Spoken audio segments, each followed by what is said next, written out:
From Super League to Olympic distance to age group world records to Kona. Go longer with the right fuel at the right time with SFuels.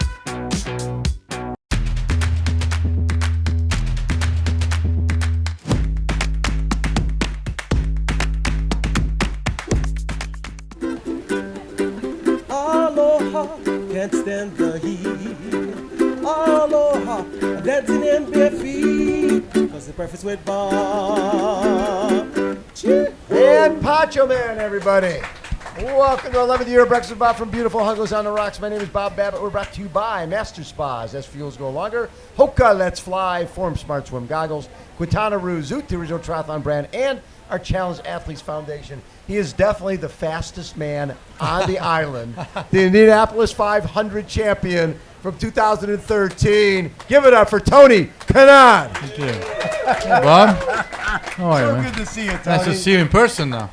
Yeah. Zoom Last is time we okay. did online, it was not fun. It's okay, but not like this. It's always so fun. And I know you always race for a cause.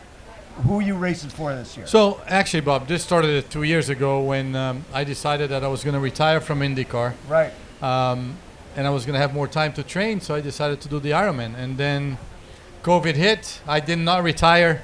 The American Legion came on board. We have this campaign that calls Be the One.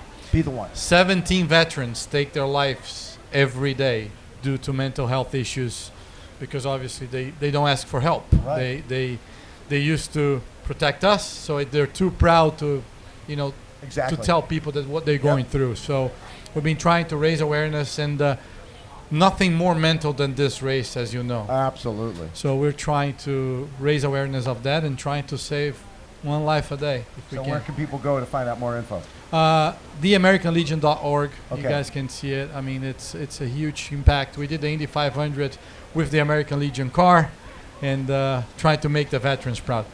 So as a guy who's been you're 48 years old now. Right, You're driving the 48 car. right. Jimmy Johnson, We share a car. and he's 48. Yeah, it's just like it's just a number, but it fell through funny. it like that. I mean, Jimmy decided to retire from NASCAR 2 years ago Yes. and moved to IndyCar, and he called me up and said, "Hey, you want to share a car with me?" So I did all the oval races. Jimmy did the road courses, and so it was the last 2 years. That's what we've been doing. Do you guys train together for triathlon? Quite a bit. Now, Jimmy announced that he's retiring next year. I announced I'm going to do my last Indy 500 next year. What number will that be? That will be 25. Wow. Is anybody? AJ Foyt and Mario Andretti, Okay. but they race until their 60s. I'm not doing that. No. Yeah, I don't blame you. So now the challenge is I throw it out there to Jimmy that we need to come do this race together. Absolutely. How fun would that be? We'll see. Yeah, we saw when we were down at the Daytona. I Right. got to meet Jimmy. Very special guy. He's a good dude. I mean, extremely athletic as well. So Yeah, hopefully, fast. he's really fast. He's Can faster you beat than me. him? On the bike, maybe on the run. My legs are too short. So what got you into this? Because it's like back in the day, race car drivers didn't necessarily do a lot of fitness. Right, Bob. For me, obviously the fitness, but to be a race car driver, you don't need to do an Ironman. You can actually specifically train for that. But for me, it was more of the mental training. I mean, our longest race is the Indy 500. It's 3 hours long. You come here, you do a race in 12 hours. 12 hours, yeah. That's when you fight your demons, right? You So do. for me, it was always about the mental strength. And then this triathlon brought that on me, made my mind so much stronger that when I'm struggling in an IndyCar for a 2.5 hour race, it's actually nothing anymore when you go out here and you struggle for 12 hours. So for me, yeah. that's what it's been. Obviously, I fell in love with this sport 25 years ago, and I've been training every day ever since. And what do you look at as the best race you've ever had as a triathlete? I would say my best was the 70.3, the world's, when we used to be in Tampa Yes. back in the day. Oh, That's my Clearwater. PR Yeah, at yeah, Clearwater.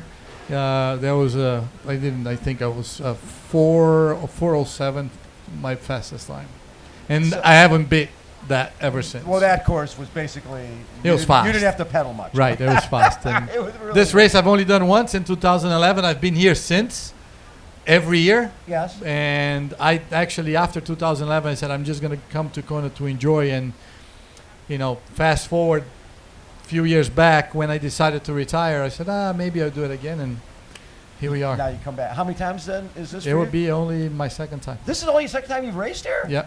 I've been here every year, But you don't race. I just enjoyed it. Here, I trained all week, and then on Saturday, I just watched the people suffer. So So now you get. I'm gonna put myself in the punishment. How fast did you go in 2011? 12:30. Nothing wrong with that. I was like, I keep saying, Bob, my racing career keeps getting away to my triathlon career. So I remember David Bailey, motocross guy, right? And David and some of the other guys, Johnny O'Mara, started training. They were training so much, and their Honda guy was like, "Are you guys triathletes? Or are you riding a motorcycle? What are you guys doing?" It's addicting. It is, and then I think when I set the plan 2 years ago, I said, I'm going to have a lot of more time in my hands. I was not going to race Indy cars, and since I've done an IndyCar championship, I'm racing a V8 stock cars in Brazil. I'm doing 27 races this year, so I race here this weekend. Next weekend, I have a car race already down in Brazil. I got to fly out on Sunday. Fly out Sunday, day after the race. Straight down there, yeah. And go race. So I haven't had much time to train as much as I want to, but I will finish this thing even if I have to crawl to the finish line. I don't care. I think you hold a record where you led at Indy 7 years in a row. 7 years in a row, yeah, more than 200 laps, which is the entire race. But, up until that record, I haven't led the right lap, which was the last one. And then finally, I did in 2013. But when you won that, and what number attempt was that when you finally won? 12. 12 times. 12 times. It took me 12 times. And I think, that's a good example for any athletes. I mean, not just a pro, but, not giving up. I've grown up watching that race with my dad. My dad passed away when I was 13 years old. Yes. And that's the race I actually promised him on his deathbed that I was going to win it. So it was never too late. We almost won it again this year. I finished third. So it's, I keep saying people have, especially when you're a pro athlete in any sport, there is this stigma, oh, you're getting old. A 48-year-old will never win a race again. You guys, and we've been changing that. I love statistics because they're made for us to change them. So, absolutely. It's been a journey. So this year was a great race. Now we're going to try again one more time. Well, it's so funny when you talk about age, especially this sport, because I think we have a 90-year-old starting. We have had 80-year-olds finish. I was in Milwaukee at the U.S. National Championships. We had 49 people in my 70 to 74-year-old division. Right. It's just people staying fitter for longer. And the reality is, it's not that hard. No, I mean, of course, when you're playing a professional sport, it becomes harder when you have young kids coming in that are hungry. But, I mean, if you keep yourself in shape, you can do anything, like you said. I mean, look at you guys. I mean, I hope I can get your age the way you are. Do you still love it? All the training in the car? And I love it. I think, you have to have a purpose to wake up in the morning. That's what I've been doing all my life. Yes. You wake up and you're a professional race car driver. You want to be better. You want to beat everybody. You want to train when they sleep. And I love it. Sometimes I hate. I have to say, with all the traveling and, you race a car race on Sunday and you got to do a long ride on Monday because you miss your long ride on the weekend. It's not pleasant, but I love the pain. I love to get home and not be able to go up the stairs holding my 3-year-old daughter because my legs are burning. That's a good feeling. What was that feeling like when you crossed the finish line at Indy and you had won the race that you had promised your dad you were going to win, a race that had basically driven you for 12 times? It was, I don't know if I could really describe, Bob, because it was the race that I lived since I was 13 to win it. So it felt awesome.